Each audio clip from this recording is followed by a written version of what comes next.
J'espère que vous avez eu une bonne pause. On a la deuxième session. Maintenant, on va entendre parler de deux gens qui sont très impliqués dans le domaine de changement. On va parler de les réductions d'émissions en Alberta, les projets de transport en commun qu'ils financent et comment la ville d'Edmonton est prête à changer. Vous allez aussi avoir la chance de connaître l'autobus hydrogène.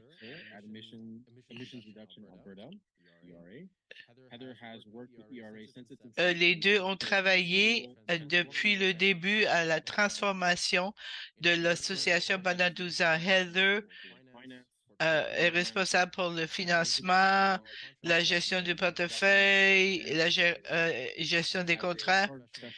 Comme un comptable agréé, elle a beaucoup d'expérience dans la vérification pour des associations sans but lucratif, des agents du gouvernement de l'Alberta et beaucoup de sociétés. Avant de faire partie de ERA, elle a travaillé avec PricewaterhouseCoopers à Edmonton et à Londres. Depuis 9 ans, elle a travaillé à établir ERA, la gestion de changement climatique. Elle a un bac en sciences et en commerce. Merci, je m'excuse. C'est net, pas s'excuse.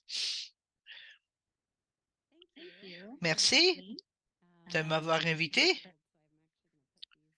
Je suis vieille, alors je vais mettre mes lunettes. Heather Stevens, je suis contente d'être là. Je suis diplômée de l'Université de l'Alberta. Encore une fois, merci. Je suis contente de parler du futur de la transportation et le transport en commun et les camions courts et longs voyages. Comment on doit appuyer la chaîne de valeur en transportation, en transport. On améliore le progrès de l'Alberta pour rencontrer les buts de l'ODD. L'abordabilité, l'énergie propre, la croissance économique, l'innovation, l'infrastructure, des villes durables, la consommation responsable, la production responsable, l'action climatique et des partenariats pour atteindre ces buts. Un rapport de les Nations unies nous dit qu'il y a beaucoup de travail à faire. Beaucoup de ODD ne sont plus sur la bonne piste. Le progrès sur le changement climatique n'est pas suffisant. Une des recommandations est d'améliorer les capacités nationales. La responsabilité des institutions d'accélérer le progrès des ODD qui s'enligne avec le travail qu'on fait pour l'Alberta.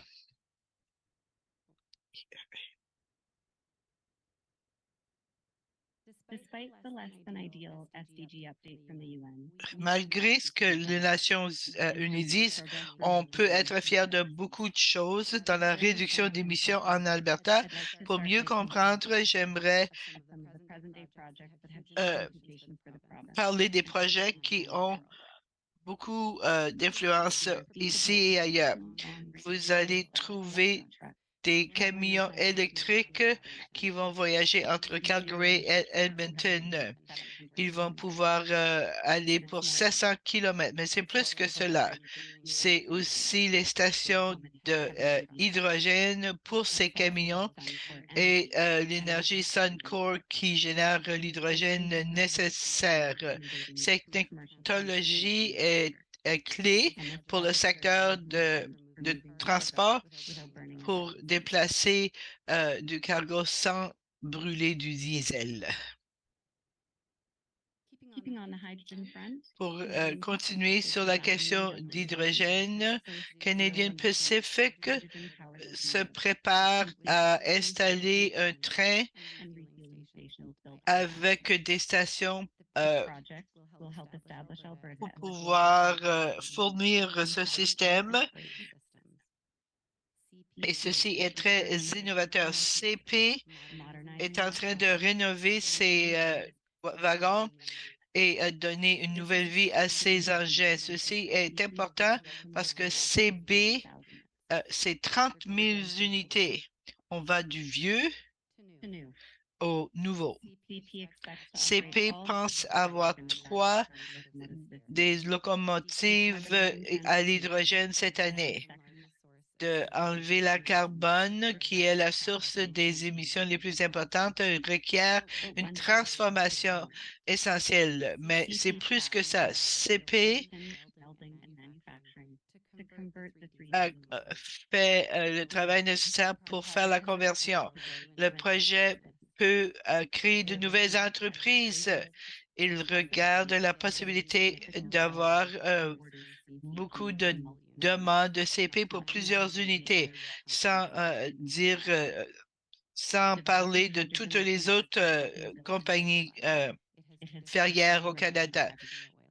Traditionnellement, on voulait le revenu du monde de pétrole, mais imaginez si on devient la place où on fait la conversion au hydrogène. L'impact économique est une des raisons pourquoi on a investi 15 millions de dollars dans ce projet. De créer un réseau est un défi. On a la technologie pour le faire. Le gouvernement fédéral et provincial ont annoncé 475 millions de dollars pour des produits, des complexes en Alberta la première fois en Amérique du Nord. Avant, on s'était engagé de dépenser 15 millions de dollars pour aider la compagnie à atteindre certains buts pour recevoir ces fonds. La facilité fera que Edmonton sera au centre de l'économie hydrogène. En 2050, l'économie hydrogène va valoir des trilliards de dollars, euh, beaucoup d'emplois, beaucoup d'activités économiques en Alberta pendant la construction et pendant le moment opérationnel. Ceci fait que c'est un investissement important. C'est pour ça qu'on a investi 60 millions de dollars dans cette technologie pour avoir des façon d'en profiter partout sur la chaîne d'approvisionnement. Alors voilà notre autobus et je sais que Derek va en parler, mais on est content d'appuyer l'université, la ville d'Edmonton. On espère en faire beaucoup plus, assumant une expérience positive. Ça va augmenter la demande pour l'hydrogène et d'avoir des centres de distribution dans la province. Ce projet va surveiller la performance des autobus hydrogène et comparer avec diesel, le gaz naturel et les piles électriques. C'est important. Ce qu'on apprendra de ce projet seront partagés avec les municipalités et les associations de transit partout au Canada. Je peux le dire assez souvent. Le partage de connaissances fait partie de la raison qu'on a reçu des fonds. On apprend pour qu'on puisse travailler ensemble pour régler les défis que nous avons dans le monde entier. L'hydrogène n'est pas notre seul espoir.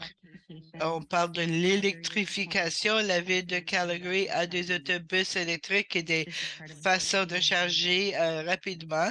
C'est un projet de 15 millions de dollars, 7 millions de dollars de IRA. Le projet pilote test va faire des essais sur le système pour voir les avantages économiques et environnementaux. Ça fait partie de la flotte verte d'incorporer des autobus euh, et des autobus basse émission. On veut aussi réduire en remplaçant les autobus diesel.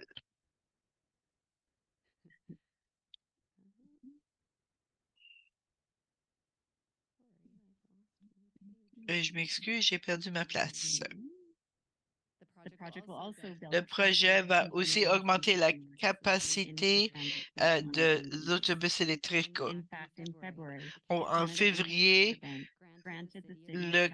la Banque canadienne a donné 166 millions de dollars pour remplacer plus de 200 autobus avant 2027. Ça fait partie de la stratégie climatique pour arriver à des émissions zéro avant 2050. La ville d'Edmonton travaille avec eCamion pour réduire les barrières pour l'adoption d'autobus électriques, de piloter solution pour recharger les autobus avec un impact moindre sur le système électrique. On sait aussi que la transition inclut plus que le transport en commun et on veut piloter une flotte de véhicules pour voir comment la première phase est et comment il fonctionne. Le projet pilote fait partie de but d'électrifier 35 de la flotte mobile avant 2030. Le ERA joue un rôle avec 1 million de dollars en fonds. Comme je l'ai dit avant, on regarde tous les systèmes. On ne peut pas parler d'électrification sans avoir un système. Avant, on se servait de charbon pour l'électricité. Cette année est la première année que ça sera la première année qu'on n'utilisera aucun charbon pour produire l'électricité, 7 ans avant le but national. On reçoit 27 de notre pouvoir maintenant du vent et autre chose. C'est un changement important. Si on regarde dans le sud de l'Alberta, vous allez Medicine Hat, la route 3, le paysage, on voit partout sur le paysage des projets des éoliennes et solaires. Cette ferme d'éoliennes était le premier projet et au moment était le plus grand investissement dans le Canada, dans l'ouest du Canada. Au niveau de la province, la production solaire a beaucoup avancé. Le Canada de l'Ouest, le premier projet immense, ce qui a mené à l'augmentation des projets solaires et maintenant nous avons la facilité la plus grande de projets solaires avec plus de 1 million de panneaux et ce n'est pas en ligne, pas encore en ligne. Ceci est important quand on regarde la préparation aux préparations nécessaires pour servir les véhicules électrifiés. On veut renouveler la génération d'électricité avant 2030. La capacité renouvelable est assez basse à comparer à autres provinces, mais augmente rapidement, le plus rapidement dans le pays. L'entreposage de l'énergie va aussi être important pour stabiliser le système en entreposant l'énergie jusqu'à ce qu'on ait besoin. Les produits chimiques utilisés dans la fabrication de piles est importante. On regarde une façon de trouver des minéraux importants pour avoir une chaîne d'approvisionnement plus stable. La première facilité sera construite avec l'appui de l'ERA pour rencontrer les demandes. Ce métal est un produit de la fabrication de l'acier en Chine. Il y a seulement 3 fournisseurs au Canada, au monde entier. Alors, ce qui fait qu'il y a beaucoup d'occasions. La production va doubler au Canada avant 2031. C'est une occasion économique importante et clé à nous donner des solutions pour l'entreposage. Le projet Happy Slick, subventionné par l'ERA, ce projet est important parce que l'énergie élémentale a fait un partenariat avec la Première Nation de Coordination leur donnant un intérêt. Cette nation profitera de l'augmentation de capacité dans un nouveau secteur d'intérêt stratégique et permettra à la Première collègue d'investir et de participer dans la transition à une économie énergie propre, d'économie propre. Si on regarde la décarbonisation, CC-ROSS jouera un rôle important non seulement avec les émissions courantes, mais pour créer de l'hydrogène propre. On regarde la chaîne d'approvisionnement entière. Les Nations Unies nous demandent d'en faire plus. On doit se rendre à net zéro. Les gouvernements appuient partout cet effort et l'Alberta mène.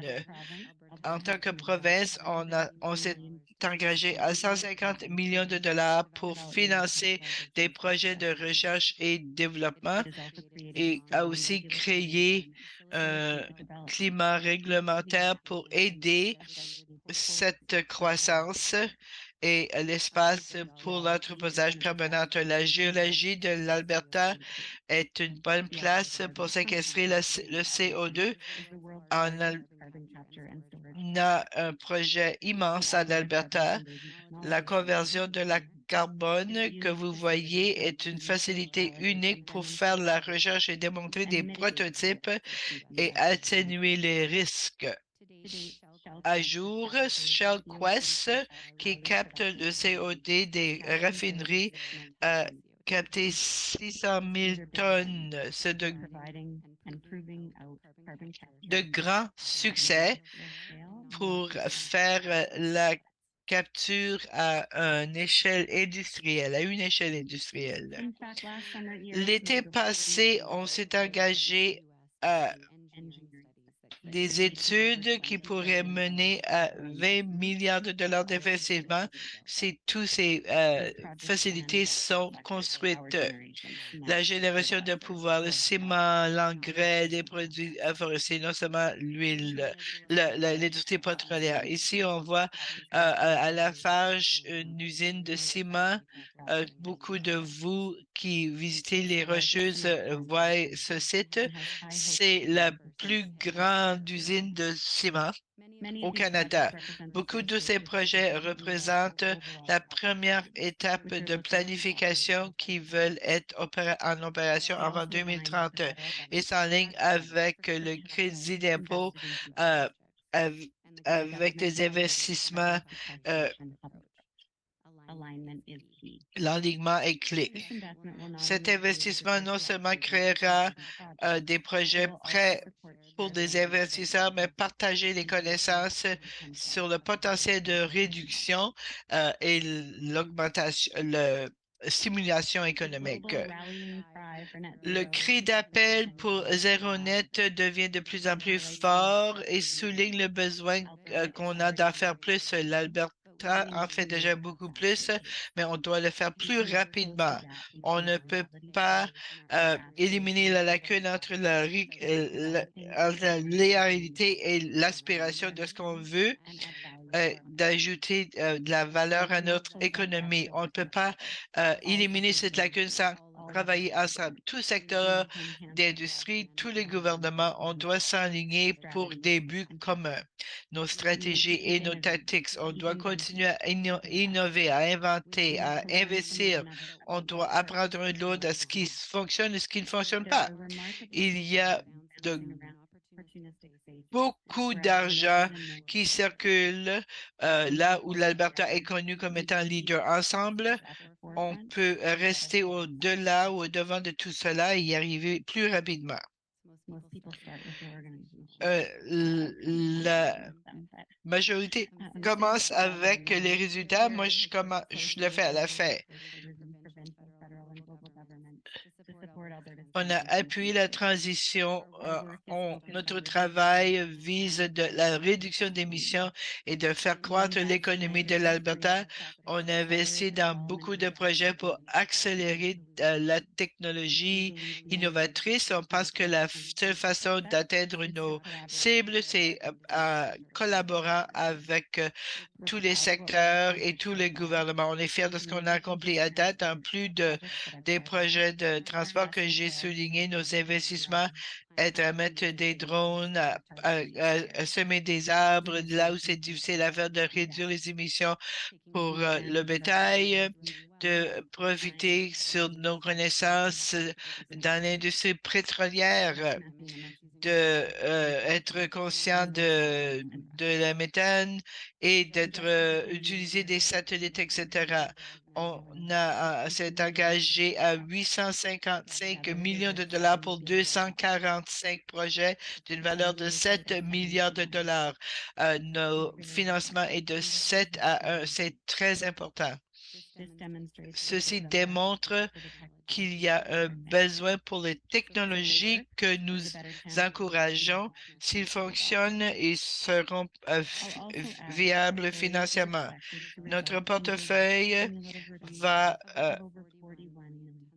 faire en sorte qu'il y aura des réductions de 41 millions de tonnes avant 2030 et 105 milliards de tonnes avant 2050. Le potentiel que ces technologies ont pour réduire quand ils sont accessibles, ce chiffre sera à 160 et à 1 milliard.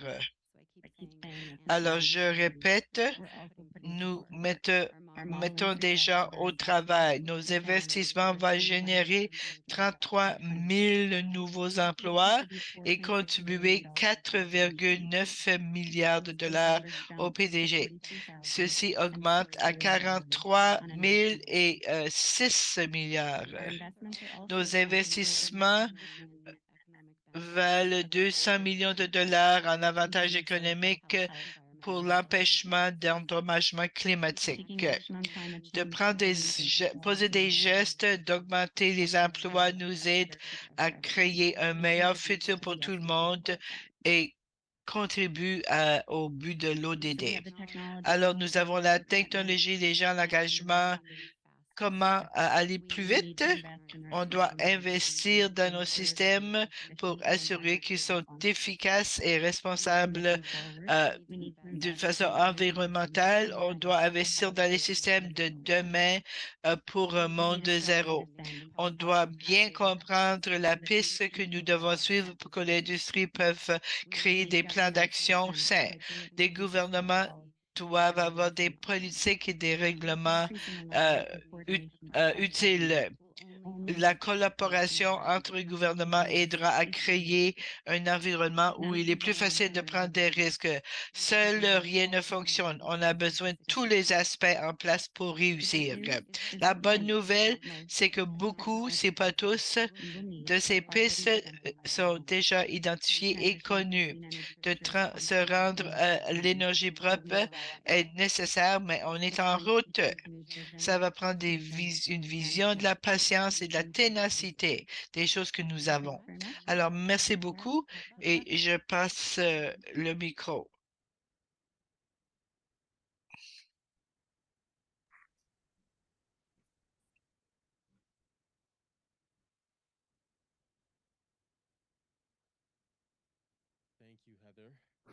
Merci, Heather. Changeons de direction un peu pour apprendre davantage sur l'amalgamation des financements et de l'innovation qui catalysent le transit d'Edmonton.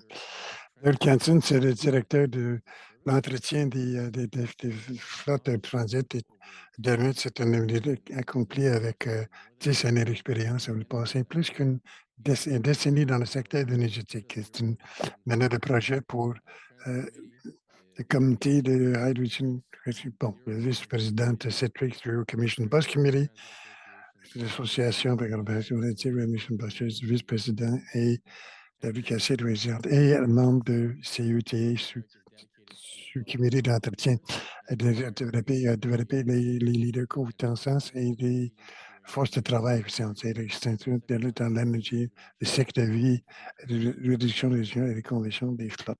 Merci, Eric.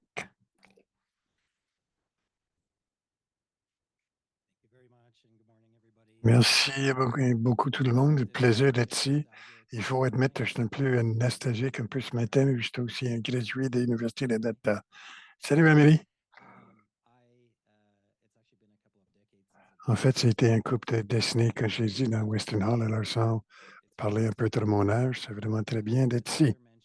Alors, comme Heather a mentionné, on a profité de certains projets financés par des IRA. Je vais mettre plus d'importance présentement sur notre initiative de l'autobus hydrogène. Mais comme je l'ai mentionné, on a aussi une initiative de gestion énergétique qui, donc, on serait excité d'en parler un peu plus loin, un peu plus tard aussi. Alors, tout d'abord, je vais parler de l'initiative d'hydrogène. Je suis juste une de plusieurs personnes qui travaillent sur ce programme intégré et cross-fonctionnel. On sait tous ce qu'on a rendu à Edmonton. Je vais juste parler de quelques points. Nous planifions notre flotte de stratégie de conversion sur l'idée que Edmonton pourrait être un centre jusqu'à 2000 personnes en 2040.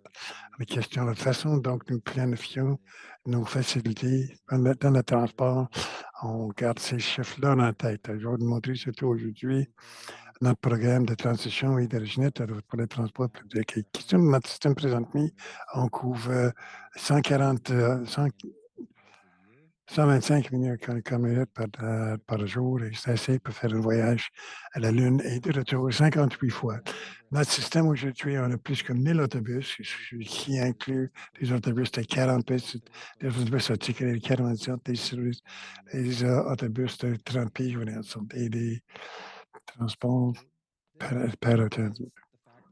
Alors ça, c'est sur un fait, le village, les villes sur l'évaluation pour adresser les émissions de carbonique qui utilisent le politique de proximité. Alors, notre voyage de transport, question de décarbonisation va commencer autour de 2019 avec l'achat de nos 20 premiers autobus électriques. Ils sont entrés en service le mois d'août de 2020. Similairement, à ce moment-là, la ville d'Alpacan a adopté notre plan pour la transportation luxembourgeoise qui est sollicité en tant qu'agent de résilience climatique avec le but d'augmenter le nombre de voyages pris par le transport, à pied ou en vélo. En 2021, on a intégré la réconception de notre réseau d'autobus basé sur le ciel. On a développé notre nouveau réseau à l'autobus pour mieux servir les habitants de méthode. Ah oui, cette même année, on a reçu des financements de fonction pour 20 nouveaux autobus électriques, ce qui nous a veut qu'un autobus à 40. On sait commencé un problème avec Emission Reduction Autobus, on a acheté deux autobus électriques à hydrogène à remettre en service. Alors, on est très excité qu'on va mettre ces deux autobus en service. On en a un qu'on va pouvoir aller vérifier aujourd'hui s'il est dans le stationnement présentement. Alors, ce sont les autobus ces autobus sont arrivés au milieu de l'année passée. Encore une fois, l'année passée, en 2021, on a reçu nos derniers autobus à batterie à 60. Alors, maintenant, une des plus grandes flottes d'autobus en Amérique du Nord. Alors, ça, c'est une gouvernement fédéral par le niveau de garage de transit et on a réussi à leur faire une entité pour une station d'encaissement de l'hydrogène et cette on a cité une demande pour la proposition pour la réussite. Alors, je vais parler de ces initiatives un peu plus tard. Alors, pour comprendre comment on s'est rendu dans notre autobus hydrogène, il faut revenir regarder notre programme, notre programme avec la ville. On a commencé à créer notre programme de réduction du gaz. Bon, avec le voyage en 2040, il faut vraiment comprendre ce qu'il faut faire avec une conversion de tout pour coincer ces villes-là. Évidemment, le service et le service au public, c'est notre but principal.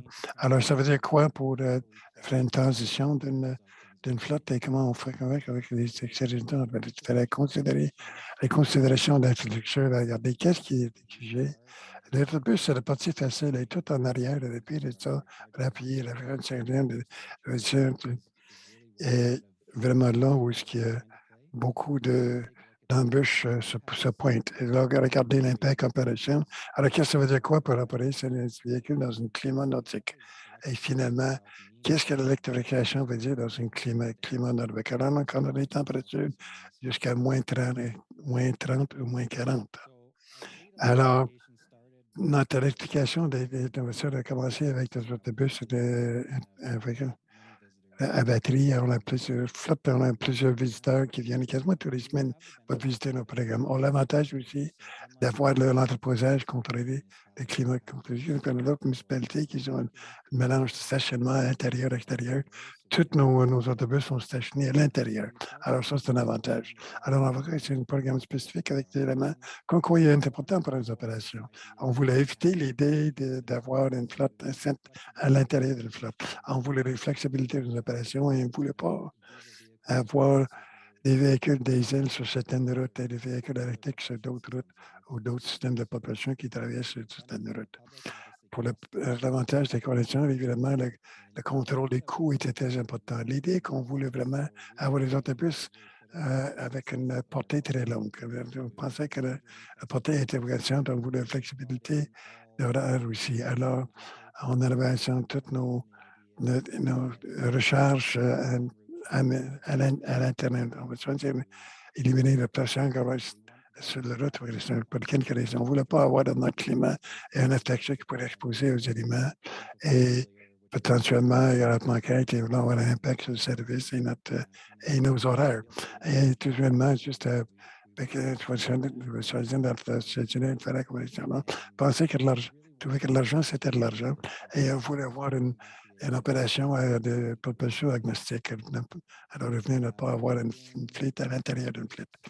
On a fini par être le premier en Amérique du Nord d'avoir les opérations par action avec on a été en vertical. Alors, nos mécanismes sont pas statiques et c'est OK, ils viennent de l'action. C'est des chargeurs pantographes qu'on appelle. Alors, on a conçu cette option dans la conception de nos facilités et donner l'adresse. Alors, qu'est-ce qu'on a appris? Alors, on revient à notre rencontre gaz à effet de serre, GES, et reconnaître de transition, reconnaître notre plan de GES et le programme de conversion. Et est-ce qu'on va pouvoir convertir notre flotte assez vite? Alors, avec 1000 bus, ça prend quand même un investissement important et capital pour renouveler les véhicules, de remplacer les véhicules diesel avec d'autres systèmes de propulsion. Il fallait regarder les considérations d'implication d'infrastructure et ça, c'est un gros investissement pour appuyer ça. Il fallait garder encore l'empreinte avec ça. Le qui a été à Catherine Andrews, l'entrepôt. Et je pense qu'il y a le garage plutôt. Il y a une bonne partie de ce garage qui est dédié à l'infrastructure électrique pour un appui de l'infrastructure. On fait un garage dédié. C'est tout un travail pour le faire. Alors, deuxièmement, il faut regarder la capacité de réseau. On a également 2 mécanismes dans la facilité, ce qui nous permet la capacité d'avoir 50 autobus à 100,7, on peut charger seulement 14 autobus à la fois. Alors, ces implications, c'est de façon qu'on va cycler chacun des visites quand chaque autobus doit être chargé pendant 3 heures ou plus. Et donc, on va demander comment on va atteindre notre programme. On regardait l'inversion de véhicule. On a certains hivers pour tester les véhicules. On voit l'impact de froid. Et l'une des raisons principales, c'est qu'il y a un impact, c'est que le système thermal des piles eux-mêmes sur les batteries, l'énergie par charger la batterie, faire connaître un garçon, réduit la distance que le véhicule peut conquérir. On regarde sur la question pour étudier ça, mais on n'a pas encore dans le champ d'objectifs progressif une question de portée sur cadette. Alors, encore une fois, on pense de value l'idée d'avoir un système de propulsion agnostique. Alors, avancer sur une batterie électrique sur 1000, c'est gérable présentement et on s'attend à ce que la technologie va avancer. On ne pense jamais que ce serait une transition unique. Mais ça nous force quand même de regarder l'étendue de la force et les employés de travailler à faire le même nombre de travail. Et évidemment, les implications des impôts, des taxes, qu'il faut acheter plus de véhicules pour appuyer le même genre de service, ça, c'est quelque chose à considérer. Alors, on regardait encore une fois la croissance de l'infrastructure, la capacité, la diversification de flotte et l'impact que ça avait sur qu'il y avait sur l'apparition du programme et la façon qu'on pourrait acheter les véhicules et les structures à l'avenir et l'impact sur nos opérations. Ce qu'on a vécu jusqu'à date n'a pas cassé toutes les causes, mais encore une fois, c'est un travail progressif. En étant un leader industriel, on s'attendait à avoir des embûches en passant à travers. Alors, ça met la question, pourquoi l'hydrogène et pourquoi maintenant?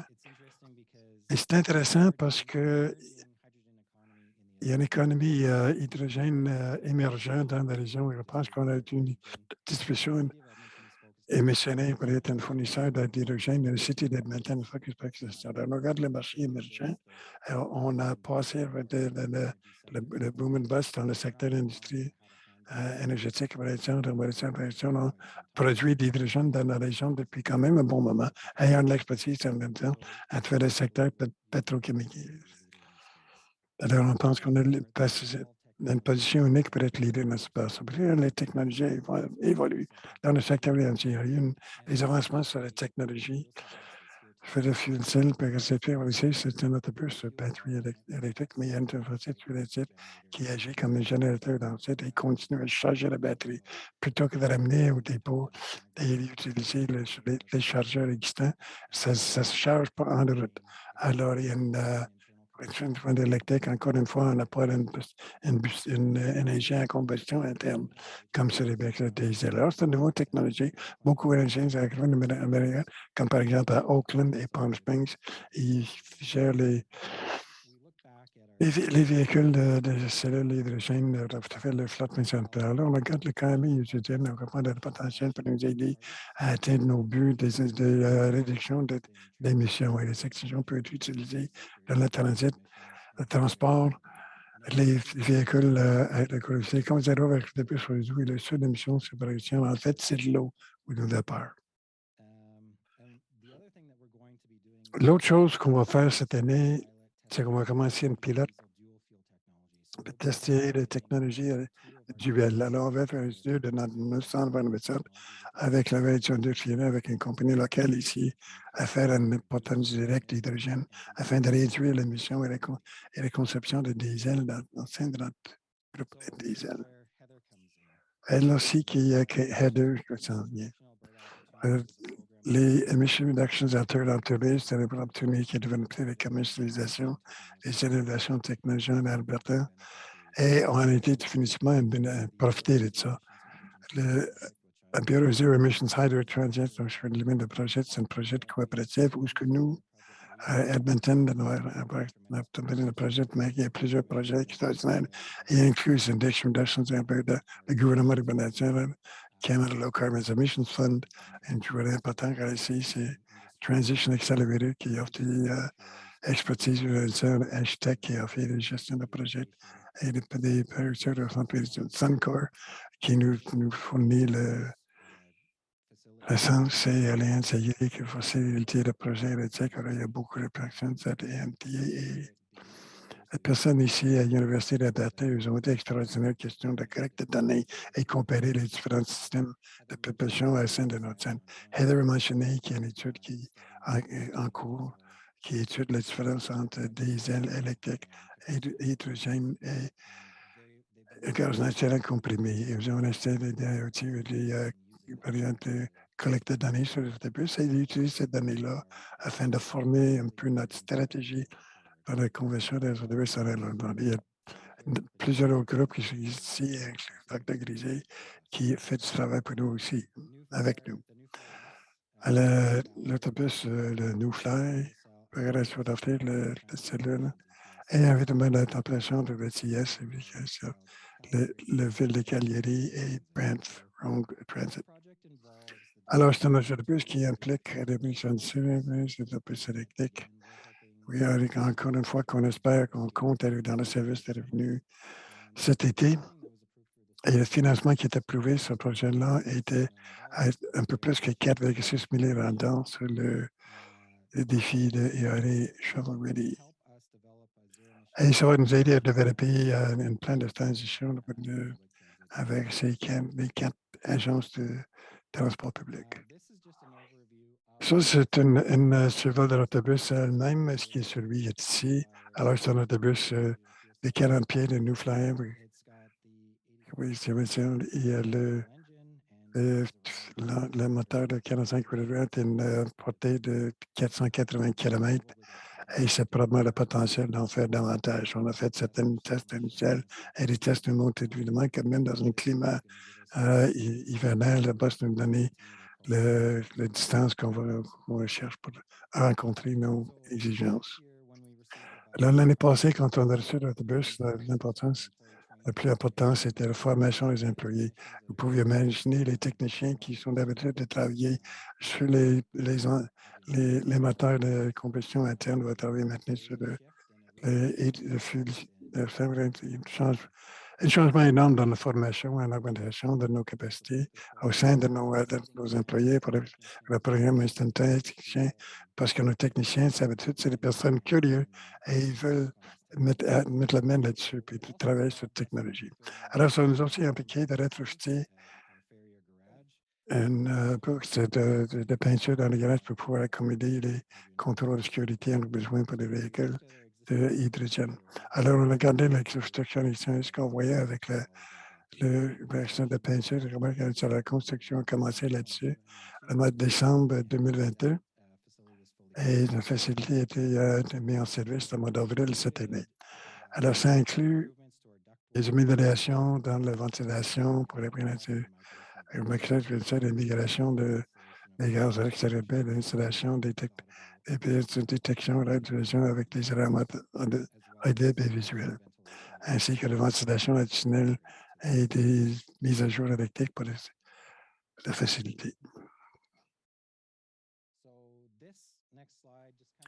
Alors ça, c'est des impôts, ça vous parle certaines des changements qu'on a fait dans les données, le caractère. Ça, c'est certains des recherches à l'Université de l'Alberta. Ici, on a là l'autobus qui suit l'autobus, le nouvel Laurentide.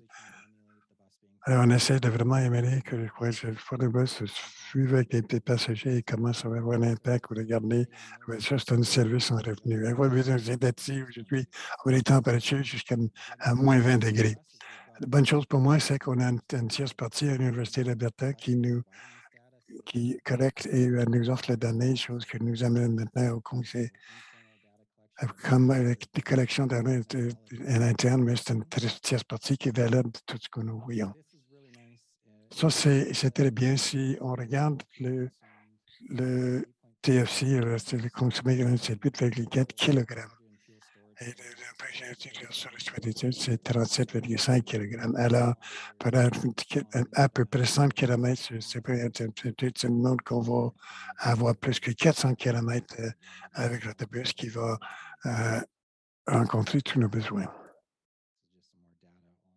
Encore un peu plus de données sur la consommation totale d'essence. Ce qui est intéressant en regardant le c'est en fait, c'est l'utilisation de kilowattheures ou l'utilisation énergétique. Et c'est encore le plus beau sur les autobus, c'est hydrogène comparé à un autobus de batterie versus un autobus de diesel. Alors, on a été excités par les données initiales que nous voyons. Alors, ça nous laisse où maintenant et comment on peut avec notre but ultime éventuellement, ça serait d'utiliser les bâtisses avec l'hydrogène. Mais maintenant, ça commence avec une proche réalisation, plus ça sur le transport physique, qui est notre station de remplissage, les conversions de recettes et nos garages de transport. Alors, je pense que le c'est vraiment la base de l'organisation, la façon de créer le volume pour pouvoir, oui, c'est un peu interne avec la demande de proposition, progression, on s'attend d'avoir de l'accès public et privé. Alors, on va garantir des formations, du camionnage à long terme et à longue distance, organisation. Oui, quand on a une infrastructure en place, on regarde d'avoir une offre garantie pour offrir de l'autre côté de façon ou l'industrie publique ou privée. L'emplacement de site de garage centennial qui est dans le sud-est et on croit vraiment que c'est un emplacement privilégié qui nous donne l'infrastructure de pipeline facile qui est dans la région du Centennial Garage et de proximité. Je pensais que les camions à longue distance peuvent avoir accès à ces flux. Nous faisons cette recherche en partenariat avec quelqu'un qui s'est intéressé à partir de l'économie et de l'échelle. Je pense que c'est plus un programme d'un milliard de dollars. Alors, notre demande pour la proposition va terminer. C'est moi ici. On n'a plus de conversation des jours avec des différents vendeurs qui se sont intéressés. On cherche un vendeur pour gestionner une solution pour du remplissage qui soit organisé après un médecin, assurer les autres de fournir l'hydrogène pour nous et leur déclencher une condition pour augmenter notre site à l'utilisation de cet hydrogène. Ça vous donne une idée de ce qu'on va avec notre flotte et quelqu'un des incitations qu'on a en question de remplacement. On a 440 véhicules qui vont être la fin de leur vie dans les 4 à 6 ans. Alors, ça va prendre un investissement capital important pour remplacer ces véhicules-là. Au Centennial Garage, on a 250 véhicules. C'est là qu'on va essayer de convertir notre flotte dans le secteur de l'hydrogène. Et le nouveau garage de 37 va avoir jusqu'à 400 véhicules. Et on va commencer la construction de cette secte de budget là, entre 2023 et 2026. Et on expecte sans être opérationnel en 2027. Et question de demande d'hydrogène par ça, on regarde à peu près 20 000 tonnes d'hydrogène par jour, ce qui est une quantité importante. Ça, c'est une petite clôture de question de au milieu, au côté droit, comme le centre, c'est le nouveau garage qui sera construit par 2026-2027. Et de façon uniquement, on aura un garage électrique complet, hydrogène d'ici 2050. Celui qui sera bâti en 2027 sera de façon ultime aussi. Mais on aura certains autobus diesel pour le moment pendant qu'on tourne la transition de notre.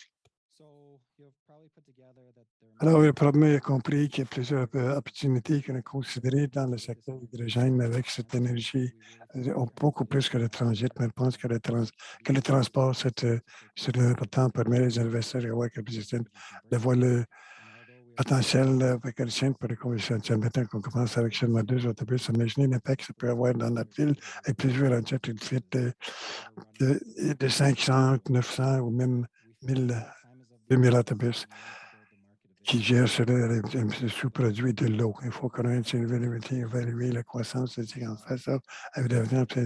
C'est important d'avoir accès au site de l'emplissage pour le mettre de transition. Et de toute façon, il tient d'avoir le pépin d'hydrogène dans nos facilités. Avant que les coûts d'électricité augmentent, les coûts de filles et les conflits globaux, il y a une demande d'employabilité pour les marchés, on a peut-être, il y aura une continuité de croître et voir une transformation de capitalité, question de création de travail, et de réduction de production, qu'est-ce que ça veut dire pour la ville, la province et les conditions. Ça peut être le plus grand changement de vie qu'on peut voir dans notre région. Et ça commence tout avec le transport public. Alors, je vous remercie beaucoup aujourd'hui et je suis content d'être ici.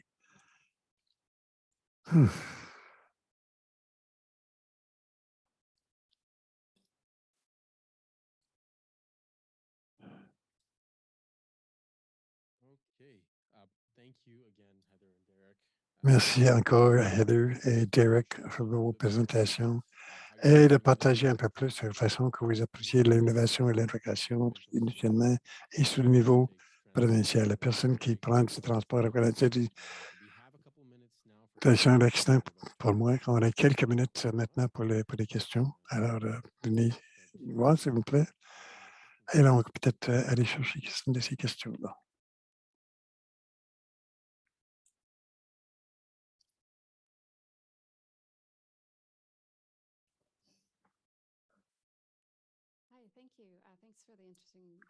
Merci beaucoup pour la présentation intéressante.